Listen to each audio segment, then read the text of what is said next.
Hello everyone. So today we are again here with a new topic of chemical equilibrium NCERT questions.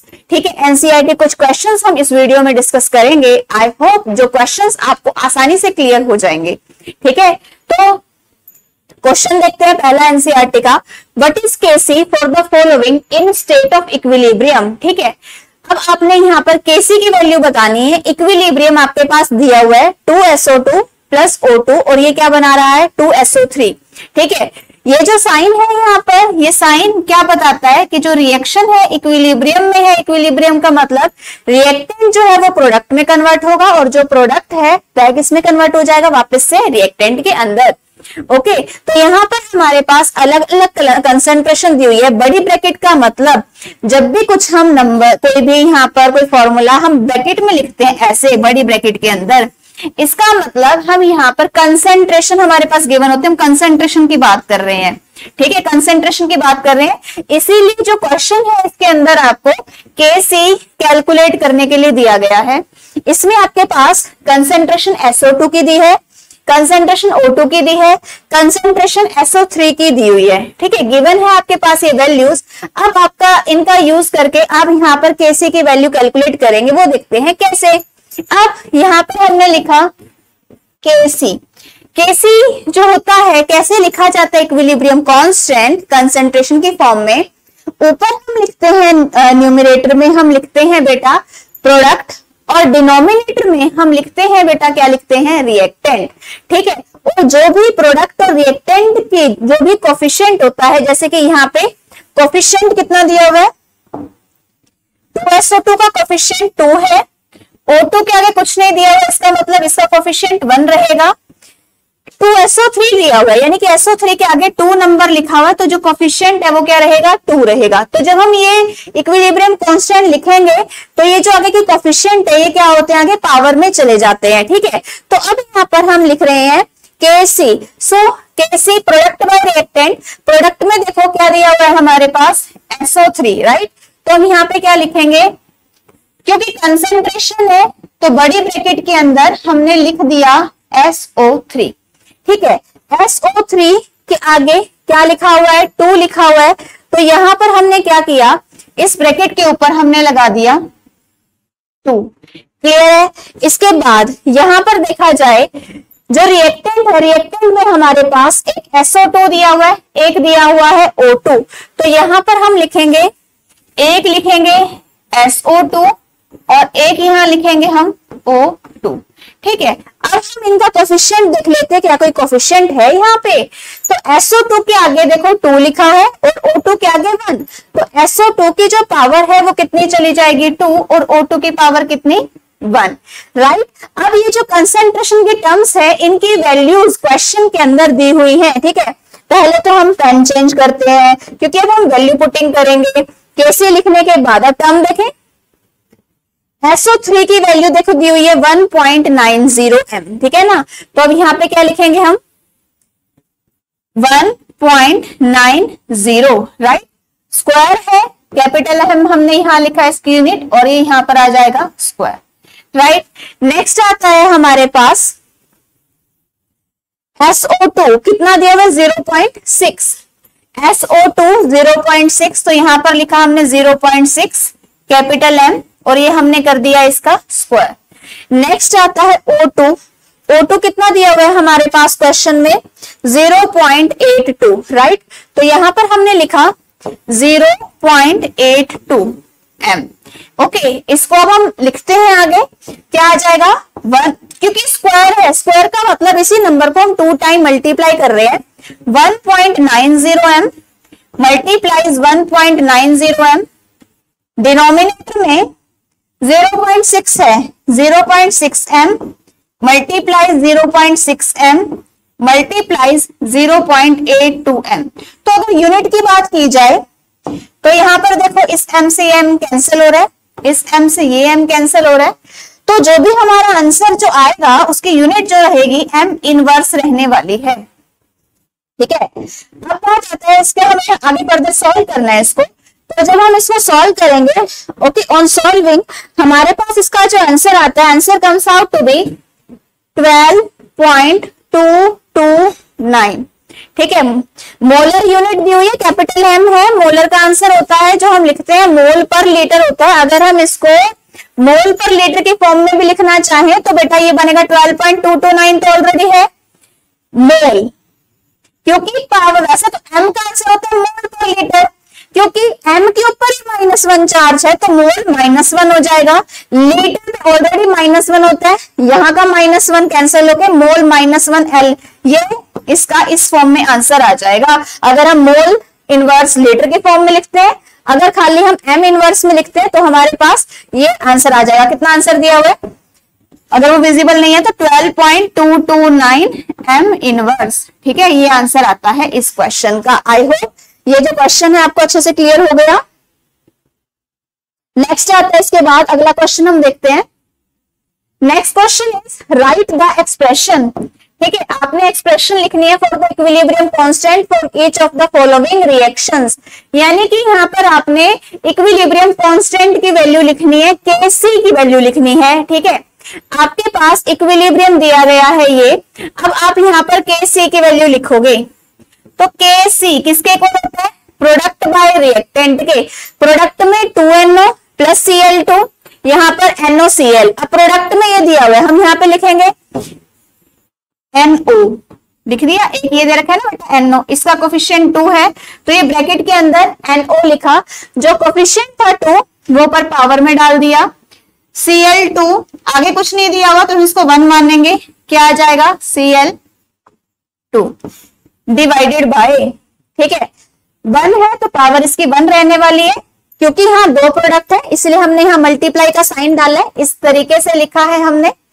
अब reactant denominator में जाएगा, reactant में क्या दिया हुआ है NOCl, तो यहाँ हमने ब्रैकेट में लिखा NOCl। ठीक है, तो इसका जो कोफिशिएंट था वो क्या है 2 है, तो यहाँ हमने लिखा 2, इसके अलावा कुछ और रिएक्टेंट में नहीं दिया हुआ, तो ये हमारा रिजल्ट रहने वाला है। तो जरूरी नहीं है कि बेटा आपको यहाँ पर देखो 1 लिखा हुआ मिले, ठीक है ना, तो यहाँ कि मैम हमने तो यहाँ पे 1 पढ़ा था, लेकिन जो हमारे पास MCQ आया था या हमने कहीं क्वेश्चन देखा वहां 1 तो था ही नहीं, तो बेटा 100 हो या 100 हो, 1000 हो या 1000 हो, एक ही बात होती है। मतलब हम इस Kc को ऐसे भी लिख सकते हैं NO का 2, यहाँ पर बेटा Cl2 और डिनोमिनेटर में NOCl की पावर 2, ये आ जाएगा। ठीक है, कोई प्रॉब्लम इसमें। इसके बाद अब हम नेक्स्ट क्वेश्चन लेते हैं,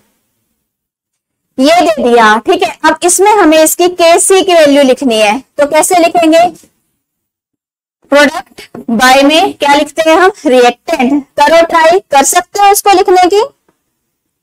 हाँ जी, क्या लिखते हैं बेटा, पहले हम लिखते हैं प्रोडक्ट और फिर क्या लिखते हैं हम यहाँ पर रिएक्टेंट। तो प्रोडक्ट में क्या है हमारे पास CuO, ठीक है, CuO लिखा, जो इसका कोफिशिएंट था, कितना कोफिशिएंट है 2, तो ये पावर में चला जाएगा 2। एक प्रोडक्ट से दूसरे प्रोडक्ट पे जब हम जाएंगे मल्टीप्लाई का साइन आएगा, यानी कि इमीडिएटली हम दूसरी ब्रैकेट स्टार्ट करेंगे, ब्रैकेट का नाम है NO2। ये जो आगे हमने कोफिशिएंट डाला 4, ये पावर में 4 चला जाएगा। इसके बाद अगला जो दिया हुआ है यहाँ पर हमारे पास O2, तो नेक्स्ट ब्रैकेट में हम O2 लिखेंगे, क्योंकि यहाँ पर आगे कुछ नहीं लिखा हुआ तो हम उसे 1 कंसीडर करेंगे। और जैसा कि मैंने आपको पहले बताया बेटा 1 लिखो या ना लिखो एक ही बात होती है। डन, ठीक है, बस ये याद रखना 1 की जगह 2 3 मत लिख देना। ठीक है, 1 का मतलब ये है कि 1 की जगह 1 लिखो या ना लिखो, it is all right, but don't write 2 और 3। कभी कभी जल्दी बच्चा 1 इंटेंशन नहीं होती बच्चे की, आता है 1 लिखना, तो फीलिंग से तो उसको 1 ही लिखना आ रहा है, लेकिन पेपर की इतनी जल्दी होती है आंसर शीट देने की, उसके दोस्त बाहर बच्चे के निकल जाते हैं क्लास में जल्दी पेपर देखे, तो फटाफट से उसका 1 भी ना 2 के जैसा दिख रहा होता है, टीचर ने फिर काटा ही मार देता है उसके उस पे। तो ये ध्यान रखना कि 1 को 1 ही लिखना है, 2 नहीं लिखना। ओके, नेक्स्ट अब हम यहाँ पे लिखते हैं रिएक्टेंट, तो रिएक्टेंट है CuNO3 का ट्वाइस, तो यहाँ लिखा हमने CuNO3 का ट्वाइस। इसका कोफिशिएंट आगे कितना दिया हुआ है 2, तो यहाँ पर हमने क्या डाल दी पावर 2। अब यहाँ पर एक बात ध्यान देने वाली है, point to be noted my Lord, है ना, कहते हैं, तो वही बात है। तो यहाँ पर भी एक बात जो इंपॉर्टेंट बात ध्यान देने वाली है, मैं बार बार रिपीट कर रही हूँ क्योंकि बच्चा यहाँ तक लिख लेता है, इससे अगला कॉन्सेप्ट नहीं माइंड में आता, समटाइम भूल जाता है ना, इतनी बातें होती है याद रखने की, अब कभी कोई आधा कंसेप्ट भूल जाते हैं, पर कोई बात नहीं, मेजोरिटी नहीं भूलते है ना, और जो भूलेंगे इतना स्ट्रेस दे दिया इस बात पे, तो अब तो बिल्कुल भी नहीं। तो क्या बात थी वो ये थी, जहां पर हमारे पास सॉलिड गिवन होता है वहां पर जो कंसंट्रेशन होती है उसको हम 1 लेते हैं। कितना लेते हैं? 1। हाँ, 1 जो है ना, आपका पीछा कभी नहीं छोड़ेगा। इसका मतलब जिंदगी में आप नंबर 1 बनने वाले हो, ठीक है। और नंबर 1 के लिए हमेशा ये जो 1 है वो बार बार आपको आगे आके याद दिलाता है that be the number 1, right. हर एक इंसान अपनी जगह नंबर 1 ही होता है ना। तो यहाँ पर इसकी जगह, इस पूरे टर्म की जगह हमारा आंसर क्या रहने वाला है? 1। अच्छा, और कहीं देख ले सॉलिड है, यहाँ पर सॉलिड दिया है, तो इसे हम क्या कहते हैं? अरे भाई तेरा क्या होगा कालिया, तेरा भी तो आंसर हम यहाँ पे कितना लिखेंगे? 1 ही लिखेंगे। तो इसका भी क्या हो जाएगा आंसर? 1। ओहो, ये क्या हो गया? एक सेकेंड,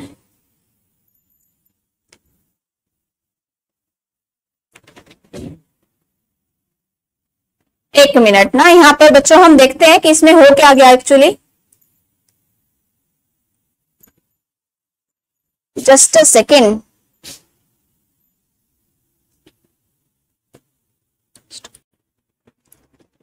तो इसमें हमने डिस्कस किया जैसा कि जो सॉलिड है इसकी वैल्यू भी क्या होगी? 1। तो इसके कॉरेस्पॉन्डिंग ये वाले टर्म और ये वाली टर्म दोनों 1 हो गए। तो हमारे पास जो KC है इसका आंसर क्या आया? NO2 की पावर 4 और यहां लिखा हमने O2। तो ये हमारे पास KC जो है इक्विलिब्रियम कांस्टेंट, इसकी जो वैल्यू है वो ये आ गई हमारे पास, ठीक है। तो ये ध्यान देने वाला था। अगर मान लो बच्चों ने नहीं ध्यान देता, बच्चा वो डायरेक्ट इसको देखे यहाँ तक तो लिख लेगा, लेकिन उसके माइंड में आगे नहीं आएगा, अरे सॉलिड पे भी तो बेटा कंसेप्ट लगाना है। तो सॉलिड के हिसाब से KC की वैल्यू हमारे पास ये आ जाती है। नेक्स्ट आता है, अब दे दिया हमारे पास ये इक्वेशन इक्विलिब्रियम की और कहा KC की वैल्यू फाइंड आउट करो। तो KC क्या होता है? Product bye reactant. प्रोडक्ट में क्या दिया है हमारे पास? CH3 COOH, ये प्रोडक्ट है। क्या इसका कोई कोफिशिएंट दिया है? देखो ध्यान से, कुछ नहीं दिया, तो हम इसको क्या मानते हैं? 1। तो पावर में 1 लिखे या ना लिखे एक ही बात होती है। नेक्स्ट है हमारे पास एक और प्रोडक्ट दिया हुआ है C2H5OH, क्योंकि इसके आगे भी कोफिशिएंट में कुछ नहीं दिया तो हम इसको क्या मानते हैं? 1। तो पावर में 1 लिखे या ना लिखे एक ही बात होती है। डिनोमिनेटर में फिर से ये दो चीजें नीचे राइट लिखो, क्या आएगा? CH3COO। मैम है ना, नाम तो इसके पता नहीं कैसे इतने बड़े बड़े फॉर्मूलाज दिए हुए हैं, बट शुक्र है कंसेप्ट अपना यहाँ पर अप्लाई करना आसान है ना। ये सोच रहे हैं तो आसान है ना, क्या करना है? हमें कुछ नहीं करना, जो मर्जी मुश्किल से मुश्किल फॉर्मूला क्यों ना दे दे एग्जामिनर, हमारा काम सिंपल है। प्रोडक्ट को ऊपर ब्रैकेट में डालो, लिखो, और सेम ही यहाँ भी जो भी रिएक्टेंट है ब्रैकेट में डालो और लिखो। कहते हैं ना, एक मछली पानी में गई छपाक, 2 मछली पानी में गई छपाक। तो यहाँ पर जितने मर्जी दे दे हमारे पास कंपाउंड, हम भी क्या करेंगे? उसे इसमें पानी में तो कहीं डालेंगे ना, पेपर गीला करेंगे, तो क्या करेंगे? हम ब्रैकेट में डाल देंगे। तो एक कंपाउंड ब्रैकेट में डाला छपाक, दूसरा कंपाउंड ब्रैकेट में डाला छपाक, है ना। तो अब यहाँ पे ये हमारा प्रोडक्ट बन गया। एक बार इनको कोफिशिएंट चेक कर लेते हैं।